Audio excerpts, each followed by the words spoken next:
Rồi,สวัสดีสมาชิกทุกท่านเนาะวันนี้พี่สิเบียนสารที่มาระเบียบเกี่ยวกับที่ว่าจะแทงกระบอกเนาะที่ว่าออกมาใหม่ล่าสุดปี2025เนาะเบาที่สุดเนาะเท่าที่เคยผลิตมาเนาะอาจจะเป็นที่ว่า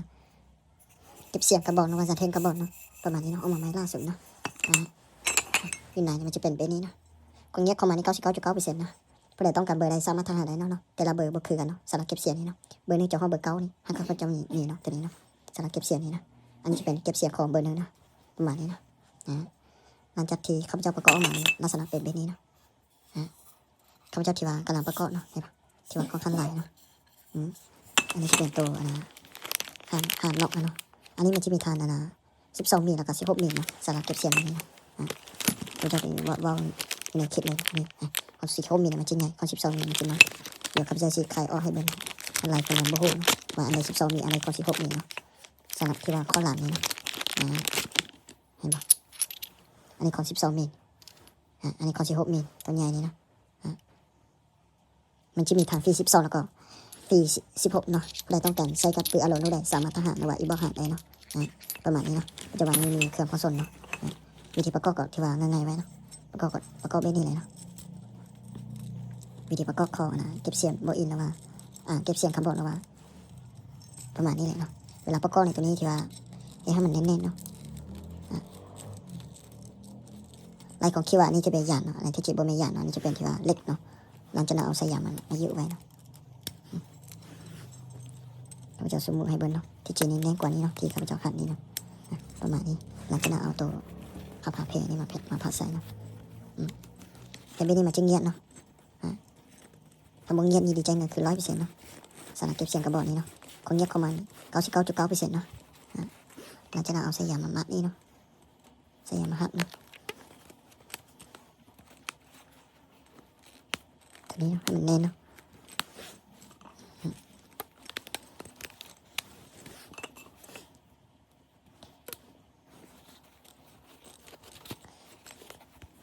วิธีประกอบกับมันจะง่ายเนาะมันจะบดจะบอลยากเนาะเบาเนาะสำหรับ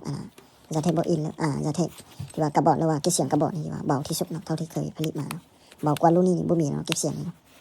เพราะว่ามีนี่5ได้มีนี่อีบอกหางข้าพเจ้าเนาะข้าพเจ้านี่ดีใจมากขึ้นเนาะถ้าบ่เงียบ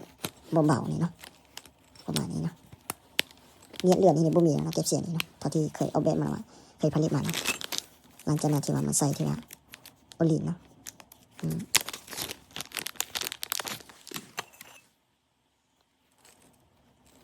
โอลินตัวนี้จะใส่งานนิดนึงเนาะแต่มันยืดได้เนาะ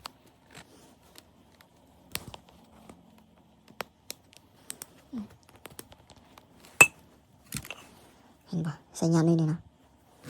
น่าจะเป็นบริเวณเบอร์เนียบดีเนาะ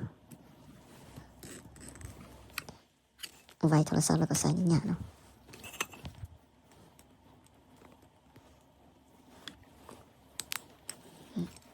มันจะมีหอคันไว้อยู่บนนี้เนาะสำหรับโอลินนี่เนาะเห็นปะ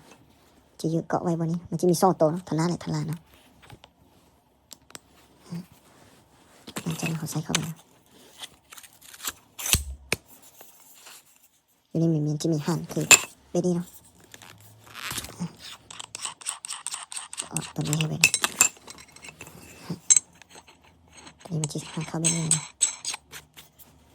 เข้าล็อกในเบนี้ให้ปะมันจะง่ายเนาะลำจะเอาของฟรี16หรือว่าฟรี12มาหาใส่เนาะลำจากที่ข้าพเจ้าเสร็จเลยแล้วก็เร็วเลยนะจะประมาณนี้นะสำหรับเก็บเสียงโบอินเก็บเสียงคาร์บอนเนาะจะเป็นเก็บเสียงคาร์บอนเนาะตัวนี้เนาะเก็บเสียงคาร์บอนเนาะอันนี้ก็จะเป็นคาร์บอนในห้องเสียงนะจะเบาเนาะเก็บเสียงตรงนี้เบาที่สุดก็คือใส่ผลิตเนาะเบาที่สุดเลยเงียบที่สุดเนาะเดี๋ยวเขาจะสั่งเป็นน้ำหนักให้เลยนะ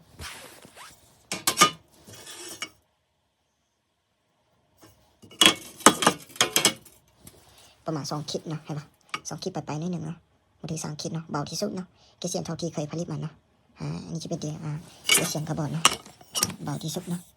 เงียบที่สุดเนาะอันนี้จะเป็นที่ว่าหมกหายบานบนน้ำเสาใบตำมันจะมี8 หูเนาะบทตีเรียงหูกับเอาไปเนาะมันจะเงียบเนาะตัวนี้เนาะประมาณนี้นะใครต้องการเบอร์ใดสามารถอีบอกหาได้เนาะปัจจุบันนี้เครื่องมีพร้อมส่งเนาะปัจจุบันนี้นะประมาณนี้เลยเนาะข้าพเจ้าที่ว่าการประกอบเนาะที่ว่าค่อนข้างจะน้อยลายเนาะสำหรับเก็บเสียงนี้เนาะ ผู้ใดต้องการได้ใดอีบอกหาเบอร์โทรตามหน้าจอนี้ได้เลยเนาะ9182 709เนาะเบอร์โทรของข้าพเจ้าเนาะบ่เคยเปลี่ยนเนาะสำหรับที่ว่าเก็บเสียงนี่สามารถที่ว่าเก็บเงินไปทันได้เนาะประมาณนี้นะเก็บเงินไปทันนี่มาจะแพงกว่าต้นทานเนาะเพราะว่าไปทันนี้ต้องได้ใช้เสียงค่าธรรมเนียมเนาะถ้าผู้ใดจะว่าต้นทานนี่นะคะจะถือกว่าไปทันเนาะสามารถเก็บเงินไปทันได้เนาะเก็บเสียงบอกเองเลยเนาะผู้ใดบ่มั่นใจก็ที่ว่าสามารถเก็บเงินไปทันได้เนาะประมาณนี้เลยเนาะปัจจุบันนี้พอเราก็บอกอีเนาะเครือมีพร้อมโซนทั่วประเทศเราเนาะผู้ใดอยากได้ต้องการ16มีก็คอมเมนต์มาหาเลยเนาะผู้ใดต้องการอยากได้ที่ว่า12มีก็สามารถอีบอกหาได้เนาะสำหรับเก็บเสียงนี่เนาะประมาณนี้เลยเนาะวิดีโอนี้จบเพียงเท่านี้เนาะขอให้ติดตามวิดีโอต่อๆไปเนาะขอเข้าใจนะ